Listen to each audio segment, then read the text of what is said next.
आगे मुलाकात कर लेगे। आगे सोनायरावा हो भरती पटनावा में आगे मुलाकात कर लेगे।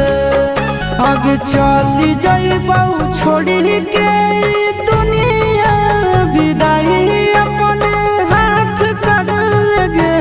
आगे सोनायरावा हो भरती पटनावा